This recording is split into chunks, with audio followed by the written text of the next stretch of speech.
वैर का अंत। मुंशी प्रेमचंद। रामेश्वर राय अपने बड़े भाई के शव को खाट से नीचे उतारते हुए भाई से बोले, तुम्हारे पास कुछ रुपये हों तो लाओ, दाह प्रिया की फिक्र करें, मैं बिल्कुल खाली हाथ हूँ। छोटे भाई का नाम विश्वेश्वर राय था। वह एक जमींदार के कारिंदा थे, आमदनी अच्छी थी। बोले, आधे रुपये मुझसे ले लो, आधे तुम निकालो। रामेश्वर, मेरे पास रुपये नहीं हैं। विश्वेश्वर, तो फिर इनके हिस्से का खेत रेहन रख दो। रामे, तो जाओ, कोई महाजन ठीक करो, देर न लगे। विश्वेश्वर राय ने अपने एक मित्र से कुछ रुपये उधार लिए, उस वक्त का काम चला।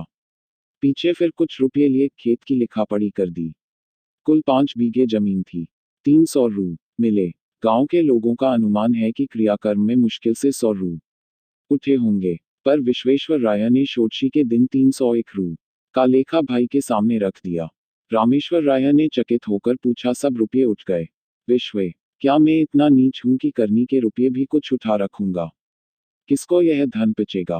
रामे, नहीं, मैं तुम्हें बेईमान नहीं बनाता, खाली पूछता था।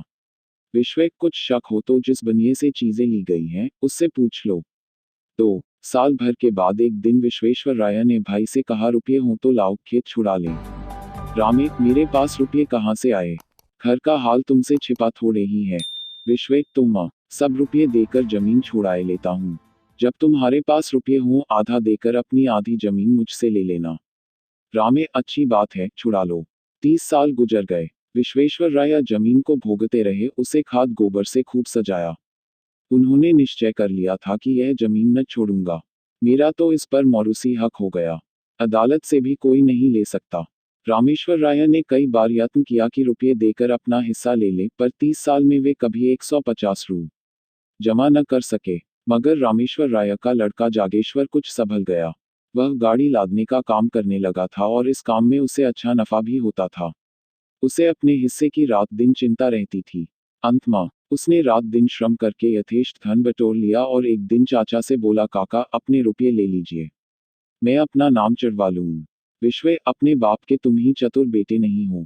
इतने दिनों तक कान न हिलाए, जब मैं ने जमीन सोना बना लिया तब हिस्सा बांटने चले हो। तुमसे मांगने तो नहीं गया था। जागे, तो अब जमीन न मिलेगी। रामे, भाई का हक मारकर कोई सुखी नहीं रहता। विश्वे, जमीन हमारी है, भाई की नहीं। जागे, तो आप सीधे न दीजिएगा। विश्वे, न सीधे दूंगा, न टेढ़े से दूंगा। अदालत करो। जागे, अदालत करने की मुझे सामर्थ्य नहीं है, पर इतना कह देता हूं कि जमीन चाहे मुझे न मिले, पर आपके पास न रहेगी। विश्वे, यह धमकी जाकर किसी और को दो। जागे, फिर यह न कहिएगा कि भाई होकर वैरी हो गया। विश्वे, 1000 गांठ में रखकर तब जो कुछ जी में आए करना। जागे, मैं गरीब आदमी 1000 रुपये कहाँ से लाऊंगा, पर कभी कभी भगवान दीनों पर दयालु हो जाते हैं। विश्वे, मैं इस डर से बिल नहीं खोद रहा हूँ। रामेश्वर राय तो चुप ही रहा, पर जागेश्वर इतना क्षमाशील न था। वकील से बातचीत की। वह आबाद ही नहीं, पूरी जमीन पर दांत लगाए हुए था। मृत सिद्धेश्वर राय के एक लड़की तपेश्वरी थी। अपने जीवन काल में वे उसका विवाह कर चुके थे। उसे कुछ मालूम ही न था कि बाप ने क्या छोड़ा और किसने लिया। क्रियाकर्म अच्छी तरह हो गया, वह इसी में खुश थी। षोडशी में आई थी, फिर ससुराल चली गई। 30 वर्ष हो गए, न किसी ने बुलाया, न वह मैके आई। ससुराल की दशा भी अच्छी न थी। पति का देहांत हो चुका था। लड़के भी अल्प वेतन पर नौकर थे। जागेश्वर ने अपनी फूफी को उभारना शुरू किया। वह उसी को मुद्दई बनाना चाहता था। तपेश्वरी ने कहा, बेटा, मुझे भगवान ने जो दिया है, उसी में मगन हूँ। मुझे जगह जमीन न चाहिए। मेरे पास अदालत करने को धन नहीं है। जागे, रुपये मैं लगाऊंगा, तुम खाली दावा कर दो। तपेश्वरी, या तुम्हें खड़ा कर किसी काम का न रखेंगे। जागे, यह नहीं देखा जाता कि वे जायदाद लेकर मुझे उड़ावे और हम मुंह ताकें। मैं अदालत का खर्च दे दूंगा। इस जमीन के पीछे बिक जाऊंगा, पर उनका गला न। तपेश्वरी, अगर जमीन मिल भी गई तो तुम अपने रुपयों के एवज में ले लोगे, मेरे हाथ क्या लगेगा? मैं भाई से क्यों बुरी बनूं? जागे, जमीन आप ले लीजिएगा, मैं केवल चाचा साहब का घमंड तोड़ना चाहता हूँ। तपेश्वरी, अच्छा, जाओ, मेरी तरफ से दावा कर दो। जागेश्वर ने सोचा, जब चाचा साहब की मुट्ठी से जमीन निकल आएगी तब मैं 10-5 रुपये साल पर इनसे ले लूंगा। इन्हें अभी कौड़ी नहीं मिलती। जो कुछ मिलेगा उसी को बहुत समझेंगी। दूसरे दिन दावा कर दिया। मुंसिफ के इजलास में मुकदमा पेश हुआ। विश्वेश्वर राय ने सिद्ध किया कि तपेश्वरी सिद्धेश्वर की कन्या ही नहीं है। गांव के आदमियों पर विश्वेश्वर राय का दबाव था। सब लोग उससे रुपये पैसे उधार ले जाते थे, मामले मुकदमे में उनसे सलाह लेते। सबने अदालत में बयान किया कि हम लोगों ने कभी तपेश्वरी को नहीं देखा।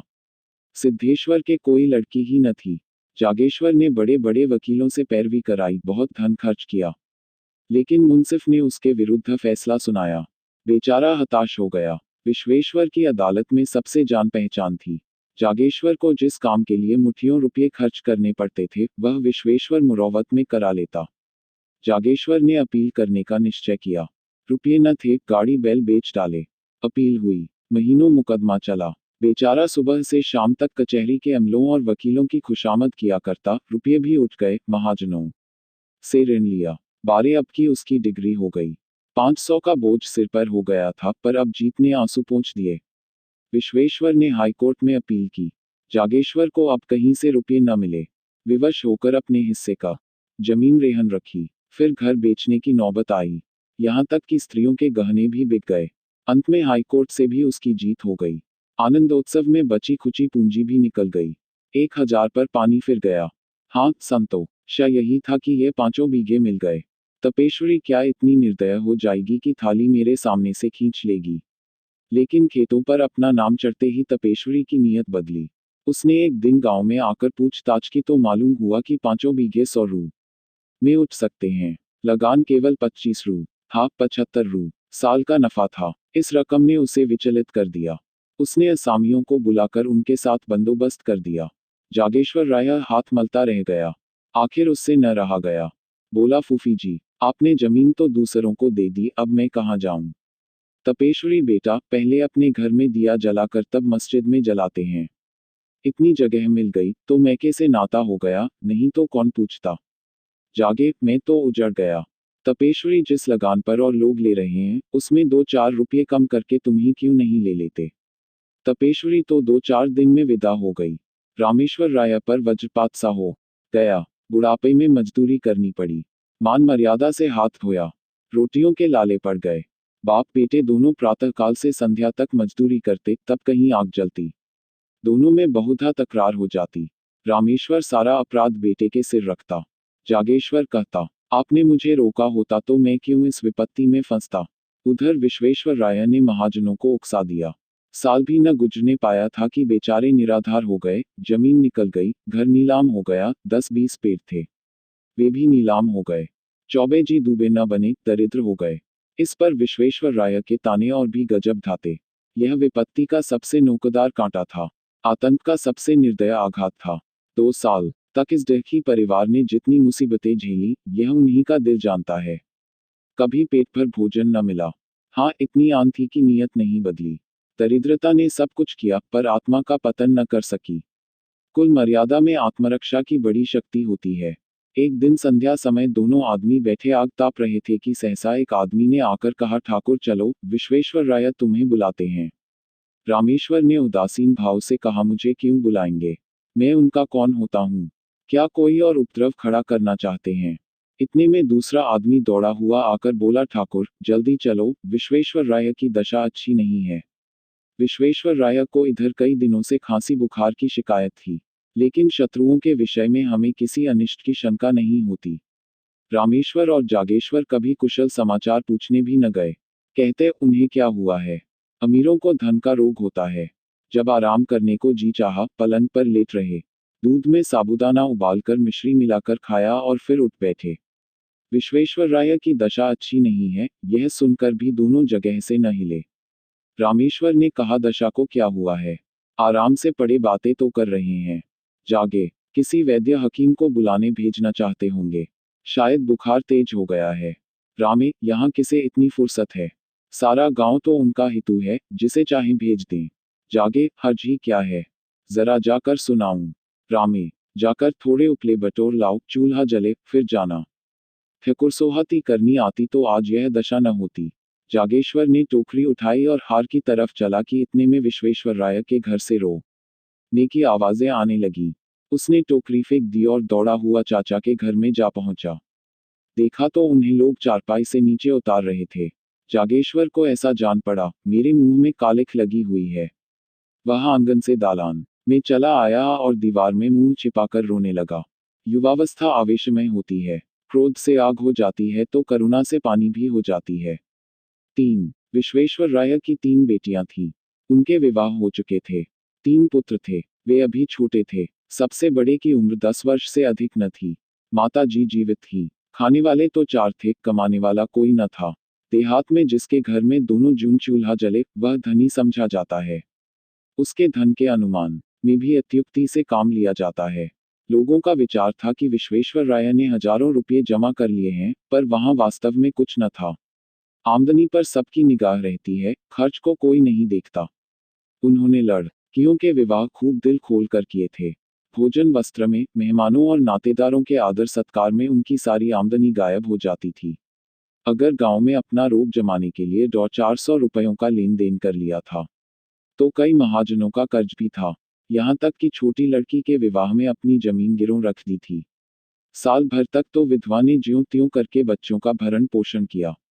गहने बेचकर काम चलाती रही, पर जब यह आधार भी न रहा तब कष्ट होने लगा। निश्चय किया कि तीनों लड़कों को तीनों कन्याओं के पास भेज दूं। रही अपनी जान, उसकी क्या चिंता। तीसरे दिन भी पाव भर आटा मिल जाएगा तो दिन कट जाएंगे। लड़कियों ने पहले तो भाइयों को प्रेम से रखा, किंतु 3 महीने से ज्यादा कोई न रख सकी। उनके घर वाले चिढ़ते थे और अनाथों को मारते थे। लाचार हो माता ने लड़कों को बुला लिया। छोटे छोटे लड़के दिन दिन भर भूखे रह जाते। किसी को कुछ खाते देखते तो घर में जाकर माँ से मांगते। फिर माँ से मांगना छोड़ दिया। खाने वालों ही के सामने जाकर खड़े हो जाते और क्षुधित नेत्रों से देखते। कोई तो मुट्ठी भर चबेना निकाल कर दे देता, पर प्रायः लोग दुत्कार देते थे।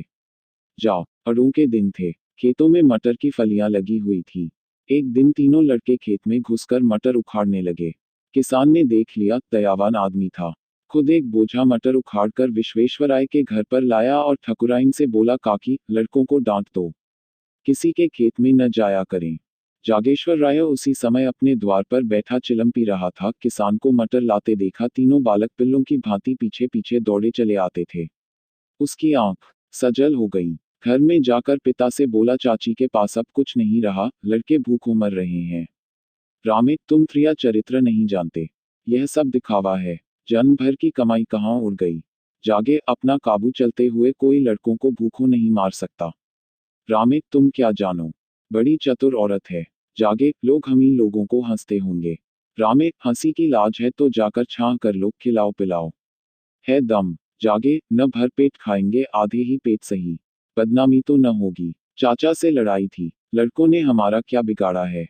रामे, वह चुड़ैल तो अभी जीती है न।